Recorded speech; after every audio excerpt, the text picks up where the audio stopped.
The morning Gerald Whitmore nearly died, he was thinking about breakfast. That was the part that stayed with him afterward. Not the fear, not the shock of it, but the absolute ordinariness of the thought. Scrambled eggs.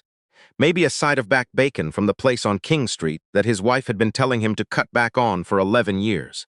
He had won the largest arbitration case of his 43-year legal career the afternoon before, and the thing his brain had settled on, walking down the stone steps of the Ontario Superior Court of Justice on a gray Tuesday morning in October, was whether he wanted toast or a biscuit. He was 64 years old. He had gray at his temples, and a posture that still carried the faint memory of the rugby player he had once been.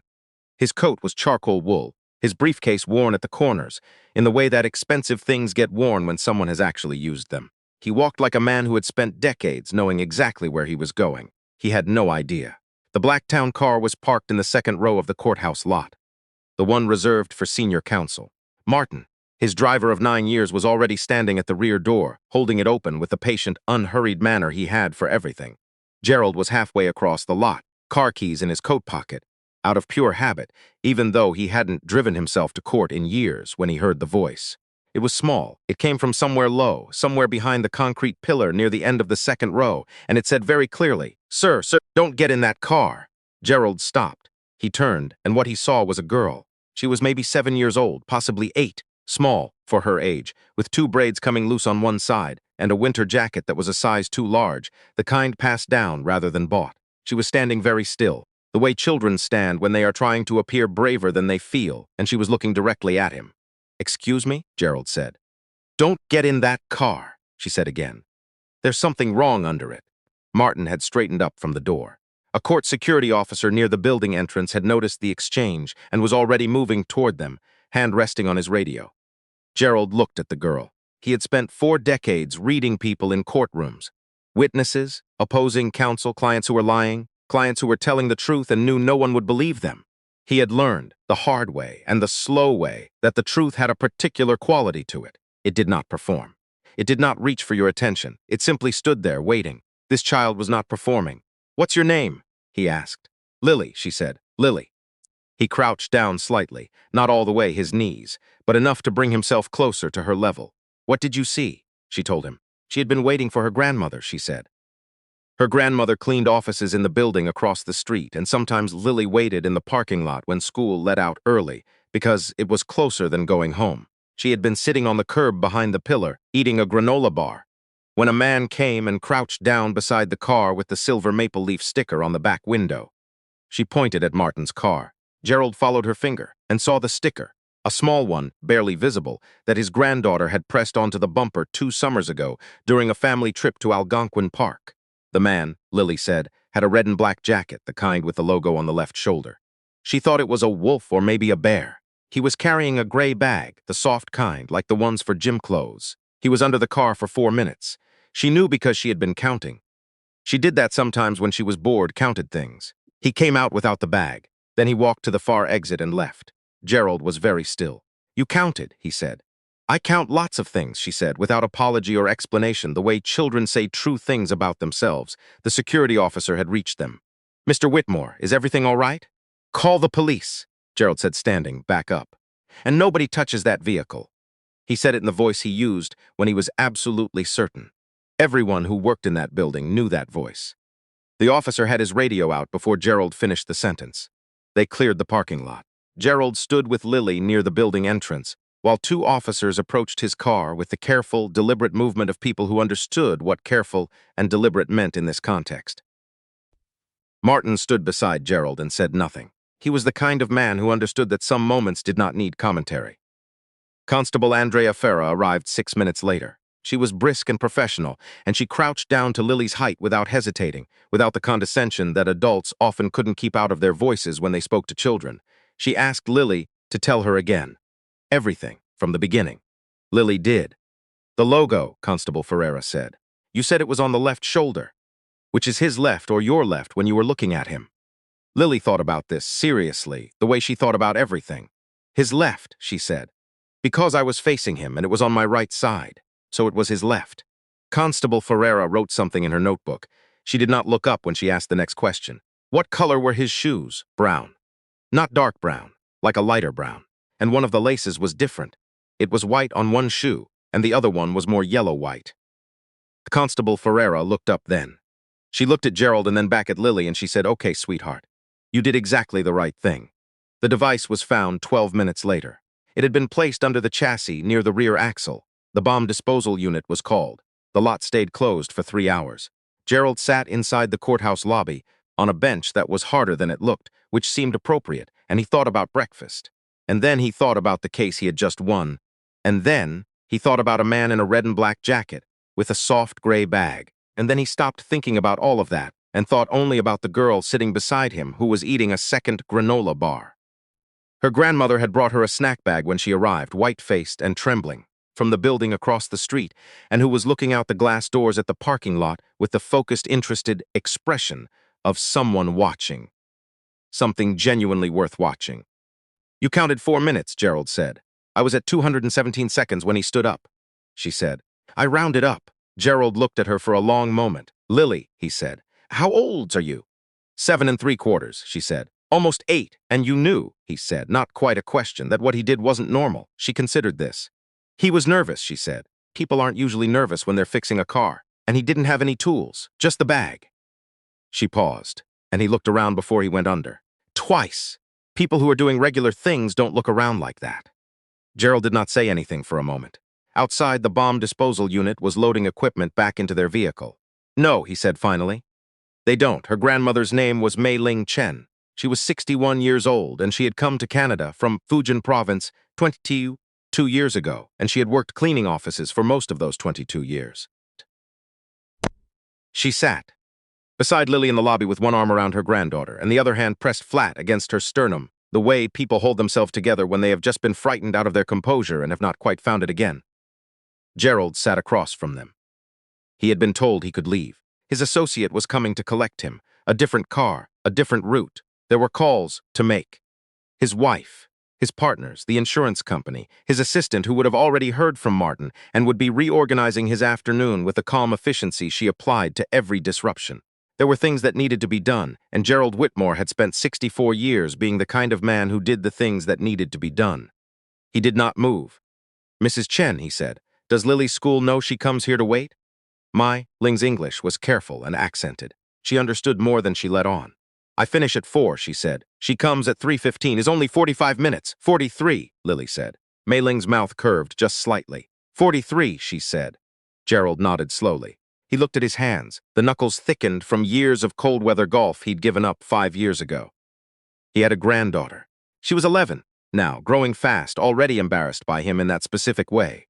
11-year-olds were embarrassed by grandparents who did not understand how to use their phones properly. She would have been appalled and delighted by all of this in equal measure, in the way she was appalled and delighted by most things. "Mrs. Chen," he said, "I owe your granddaughter my life. I want to be very careful about how I say what I'm about to say, because I don't want it to sound like a transaction, and I don't want you to feel any pressure. But I would like to help if you'll allow it." Mei Ling looked at him. Her expression was not easy to read, and Gerald respected that. She had not survived 22 years of making a life in a new country by accepting things at face value. "Help," she repeated. "Lily is remarkable," Gerald said. "What she did today, the observation, the reasoning, the courage to approach a stranger, that is not ordinary, Mrs. Chen. That is genuinely exceptional, and I would like, if you're willing, to make sure she has every opportunity that exceptional deserves." The investigation moved quickly, the way investigations move when the evidence is clean, and the witness is credible and 7 3/4 years old, and can describe the replacement shoelace on a suspect's left foot. The man in the red and black jacket was identified within 36 hours.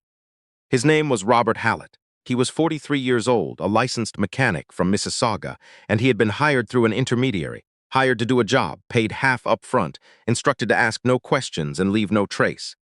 The intermediary was the part that took longer. It always was. 17 days after the morning in the courthouse parking lot, Gerald sat in his office on the 38th floor of a building in the financial district and looked at a name on a document that his investigator had placed on his desk. He sat with it for a long time. Long enough that his assistant knocked once and, hearing nothing, quietly retreated. The name on the document was Douglas Fenn. Douglas Fenn, who had been Gerald's articling student 29 years ago, who had made partner 12 years later, who had stood beside Gerald at his retirement dinner for 3 colleagues, at the hospital when Gerald's first grandchild was born. at the funeral for Gerald's older brother 6 years ago, holding a glass of whiskey and saying very little because he understood somehow. That saying very little was the right thing. Douglas Fenn, who had been quietly, systematically diverting client funds through a series of accounts that Gerald's forensic accountants had spent 8 months untangling, and who had known, the moment the arbitration ruling came down, that Gerald's next case would be the one that uncovered it entirely. Gerald read the document twice. Then he set it face down on his desk and looked out at the lake, gray-green in the November light, the same lake he had looked at from this window for 19 years. He thought about Lily Chen sitting on a curb, counting seconds.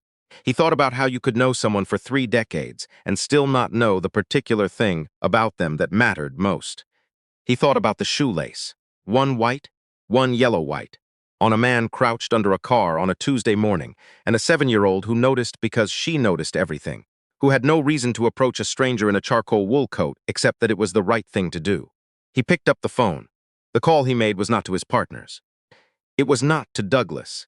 It was to his personal attorney, and it was short, and it was very precise. And when he hung up, he felt something that he had not expected to feel, which was not anger, exactly, and not grief, exactly, but something that occupied the space between them. He had been a lawyer long enough to know that betrayal had a particular weight, that it sat differently than other things, that it did not get lighter over time, only more familiar. He let himself feel it for exactly as long as he needed to. Then he called his wife. Then he called Constable Ferreira, who had expected the call and had her own things to tell him. Then he sat in his office until the sky over the lake went dark, and the city lights came on in their slow, certain way, and he thought about the fact that he was alive to see them. The settlement of the Douglas Fenn matter took several months and was handled, at Gerald's insistence, with full transparency to every affected client. It was not quiet. It was not comfortable. It was the right thing. And Gerald had spent enough time around the truth to know that the right thing and the comfortable thing were rarely the same room. But this is not a story about Douglas Fenn. 3 weeks after the parking lot, Gerald and his wife Patricia drove to a neighborhood in Scarborough on a Saturday afternoon. They brought nothing except themselves and a folder of papers, because Gerald had learned a long time ago that when you were trying to demonstrate that something was not transactional, you should not arrive with gifts in hand like a man trying to buy his way into the moment. Mei Ling opened the door of the apartment and looked at them both with the careful assessment she brought to most things, and then she stepped back and let them in. The apartment was small and clean and smelled like something cooking, star anise and ginger, warm and specific. Lily was at the kitchen table doing homework, a pencil tucked behind her ear, and she looked up when they came in with the same direct, unhurried attention she had given Gerald in the parking lot, as though she was simply deciding what she thought. "Hi," she said. "Hi," Gerald said. Patricia sat down across from Mei Ling, and the conversation that followed was a real one, not a performance. It was about Lily's school, about a program in the city for academically gifted children that had a long wait list and required an application and a letter of support from someone the admissions committee would recognize. It was about a trust Gerald's firm had established quietly that would cover tuition if Lily was admitted, and university after that, because Gerald believed in being specific about these things, in not making promises that dissolved into vagueness over time. Mei Ling listened. She asked 2 questions, both precise, both about conditions and oversight, because she was a woman who had learned to protect what she had. Gerald answered them honestly, including the parts that were complicated. There was a pause. "She is a good girl," Mei Ling said finally. It was not an agreement or a refusal. It was something more important than either. It was a statement of the thing that mattered most to her, offered plainly, so that Gerald and Patricia would understand what was at the center of this conversation. "She is," Gerald said. "She's extraordinary." Lily had put down her pencil and was watching them with her chin in her hand. "Can I still count things?" she asked. Patricia laughed. A real laugh, the kind that surprised her. "Of course you can," she said. "Some people think it's strange," Lily said, not particularly bothered by this. "Some people," Gerald said, "are wrong." Lily considered this. Then she picked up her pencil, apparently satisfied. On the drive home, Patricia held Gerald's hand, which she did not always do, and they drove in comfortable silence through the city that was theirs, that had been theirs for 37 years of marriage, and 4 apartments and 2 houses, and the children grown and gone. And Gerald watched the lights go past the window and thought about how much of a life could turn on 43 minutes, on a granola bar, eaten on a curb, on a child who counted things and noticed laces and understood, without being told, that nervous people looked around twice before doing what they came to do. He was 64 years old. He had been a lawyer for 43 years, and he had believed in the way that certain kinds of competence produce a certain kind of belief, that he understood most situations before he walked into them. That preparation was protection, that knowing the room was the same as knowing the day. He had been one step from a car. He had been saved by someone who was not yet 8 years old, who had asked for nothing and offered everything she had, which was her attention and her honesty and the quiet, absolute certainty that telling the truth was worth the discomfort of approaching a stranger in a charcoal wool coat. He did not have a word for what he owed her. He was not certain the right word existed. But he knew that the rest of his life would be lived with more attention to the small things, to the curbs and the corners and the details that people in a hurry walk past without seeing, to the voices that came from low places, quiet and certain and impossible to dismiss once you stopped long enough to hear them. Lily Chen had been counting. Gerald Whitmore had finally started to listen.